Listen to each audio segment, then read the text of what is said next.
Hello. All right. First unit, or module rather. Units. This topic might seem rudimentary at this point, but I still see people having issue with units or not fully appreciating how useful units could be, even in a class like this. For this sort of mathematical course, we actually won't be plugging in numbers that much. We'll be mostly working and manipulating equations. But nonetheless, we are describing physical systems, which things have to be described in terms of units. Kind of the silly example I always use in intro physics is if I asked you how old you were and you said 20, I might intuitively think you mean 20 years. But I'm assigning a unit to that number. I treat you very differently depending on whether you're 20 years old versus 20 days old. So all numbers have to have units, and even numbers that are dimensionless, knowing that they're dimensionless is still useful. Counting, if it's number of people, 330 million people in the United States, for example. Or angular measurements, which are kind of this funky unit where we always talk about angles in terms of radians, but you can also treat that as a dimensionless unit as well if necessary. And I'll come back to what I mean by that in a little bit. So in this class, again, we are describing space and time absolutely in the full Euclidean sense. So in that sense, for say three-dimensional motion, positions will be specified by three numbers that must have units to have any sort of meaning. Time will have one value with some sort of unit to give it some meaning. And those potentially non-zero values are being measured relative to some sort of origin. What t equals 0 means, or what the origin 0, 0, 0 means. Now, the location of those origins is arbitrary and up to you to define as the observer or as the person doing the analysis. But relative positions, at least relative to that origin, and then of course to other things in the system and into other objects, must be specified in terms of some standardized unit system, so that we can all reach some sort of agreement on, right? This was a big issue before the 18th century, where everyone's definition of a meter was different. In the case where you had something like a meter or foot, I think was one that actually has been around for quite a while, but it was, to my knowledge, actually based on the sizes of people's feet, which obviously not all feet are the same. All right, and so it was in 1790, 1791, somewhere around there, where the task of coming up with some sort of standardized weight and measure reform in the French Academy of Sciences took place. And historically, the United States and Britain chose not to participate in these initial meetings that eventually developed, or what we now call the System International, or the SI system. So in 1790, 1791, whenever it was, right, US and Britain's antipathy towards this started our long and arduous history of being against the metric system. Though in science, we nonetheless still will use the metric system. So international students have a little bit of an advantage here in that they have a little bit better intuition on what a meter is compared to us in the United States. But again, you can always look up the exact conversions in a book or online. I think a meter is about a yard, which is about 3 feet. For example, a kilogram, or rather about 2.2.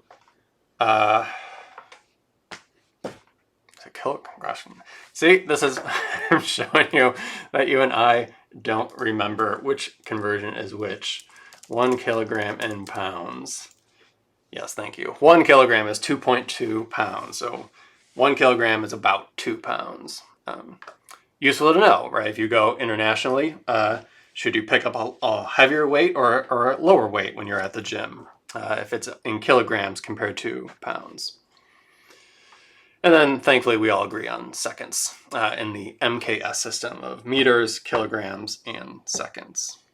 Also kind of interesting that meter and second is kind of base units, but then the MKS system uses kilogram, not gram, which you would think gram would be the natural unit to use, but it uses one that has a prefix.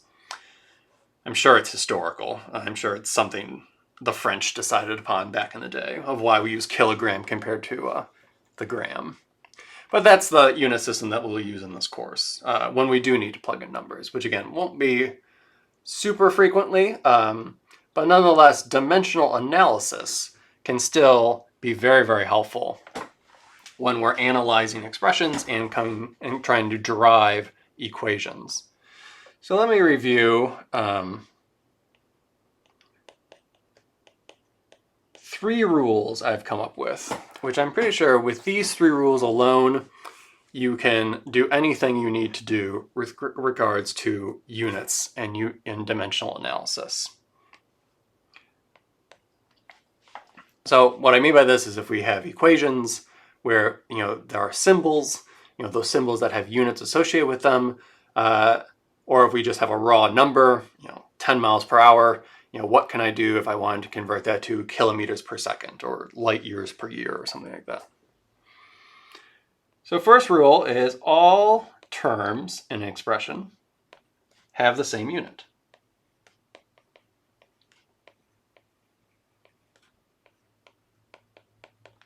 In term, I'm using the mathematical sense. So for example, if I say that v equals alpha t plus w, some expression, and I tell you that the units of, the unit of w, say, corresponds to a velocity, which is length over time. And notice I'm using the brackets to kind of correspond to units, which I could write, say, meters per second if I want to stick with MKS. But since everything can be written in either meter, length, seconds, time, or kilograms, mass, I'll write everything in terms of either L, T, or M, lengths, times, and masses. So if I tell you that the unit of omega is length over time, then all other terms must then match that unit. So that implies it better be the case that v has units of length over time. And the unit of this compound expression, alpha t, better be length over time. Just like how 3 years plus 2 meters doesn't make any sense at all. Right. You don't want to, every term that you're adding and subtracting in an expression better match units. Another one, if y equals, beta x plus z, and x plus z is all in the square root, then without knowing anything else about this expression and what these symbols correspond to, whatever the unit of x is, better match whatever the unit of z is, right? Maybe they're both meters, maybe they're both seconds, maybe they're both grams per second. Whatever that unit is, they better be the same, because all terms better have the same unit. 2. The algebra of units match their numerical counterparts. The algebra of units match their numerical counterpart.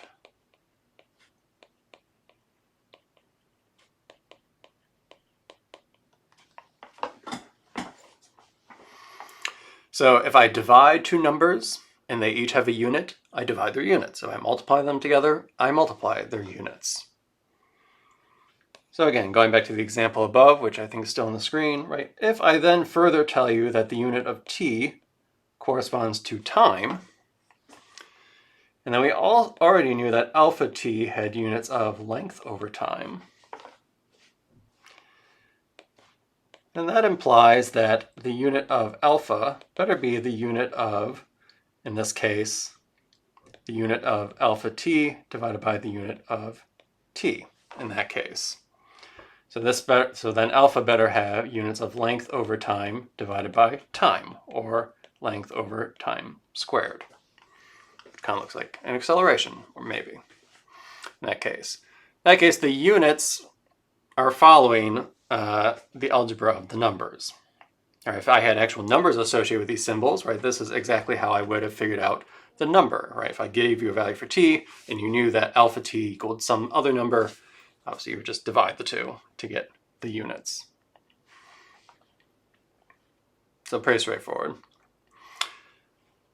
Let me just add kind of a, I'll call it 2b, just something to remember and note, which might not have been totally obvious, because usually in a math context, units, who cares? But in a physics context, you might have noticed this before, but trig functions, exponentials, logarithms, they all have inputs that are dimensionless.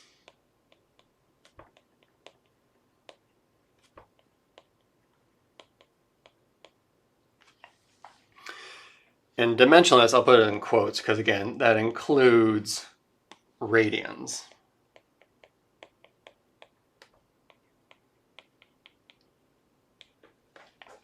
Which is one of those units where you can include it, you cannot include it. And so for example, in simple harmonic motion, say, you might have seen an equation that looks like y equals kind of omega t plus phi. That's something we probably have seen before. What I'm implying here is that means omega t plus phi better be dimensionless, or have units of radians in this case. And usually that is the case, right? Omega is usually kind of radians per second times time, which has units of seconds, plus radians. By rule 2, the algebra of the units match the algebra of the numbers. Ugh. And so then it ends up being, and then they both have the same unit. Both terms have the same unit, which must always be the case by rule 1, radians plus radians. Overall, this thing has units of radians, which is one of those weird dimensionless units. So that's all well and good. Or you might see something like, the log, doesn't matter what base, right? You might see something like t over t naught is being evaluated, or often, capacitor, right? You might have e to the negative t over t naught, or something like that. Or you often see those sorts of expressions, which if you look at them, you can realize that, again, they're dimensionless, right? The ratio of 2 times is going to be dimensionless. All the units are going to cancel out in both those contexts. The inputs themselves don't have an overall unit. I don't know what the log base 10 of a meter is. I know what the log base 10 of 1 is, right? But again, the unit also can't just be ignored. So the units in kind of mathematical derivations in physics, you'll notice that these all are dimensionless at the end of the day. Then 3, units are converted by multiplying by 1. Units can be converted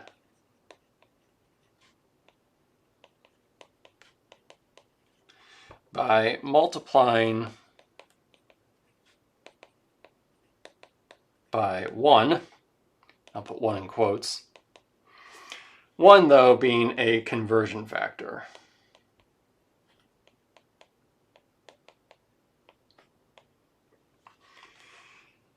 A ratio with mixed units.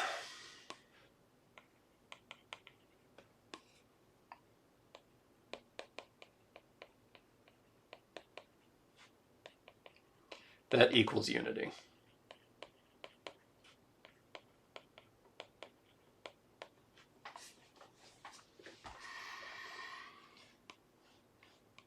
And so again, right, I have 3 kilometers per second, and I want to convert that to meters per second. Well, I can always start by rewriting the entire thing is being multiplied by 1. I think we all agree that 3 kilometers per second multiplied by 1 is still 3 kilometers per second. But then I'm going to write that 1 in a special way such that it has mixed units. Right? So I'll put 10 to the 3 meters divided by a kilometer. That we can agree is a ratio that equals 1. 12 eggs divided by a dozen eggs, right? That ratio is 1. 10 to the 3 meters divided by 1 kilometer, that ratio is 1, even though 10 to the 3 divided by 1 clearly is not 1. It's 10 to the 3. But the units themselves also, add to this in what makes it unity. Then rule 2, the algebra of the units follow the algebra of the numbers. So if these were just numbers, I would do this as 3 times 10 to the 3 divided by 1. And then the units would follow the same pattern. 3 kilometers per second times meters divided by kilometers. Kilometers cancel. And then it looks like I have 3 times 10 to the 3 meters per second as a result. And if you want to do this with multiple units, of course, go on ahead. Fine, that's all well and good.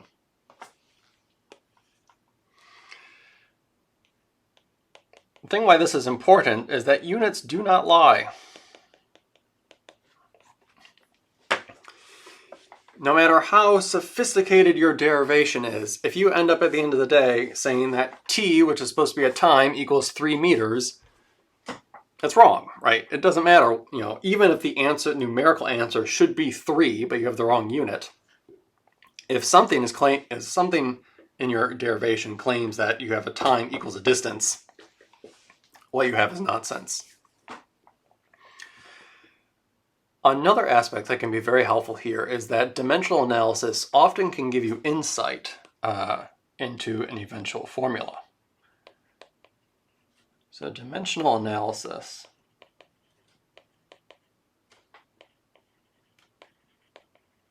can give insight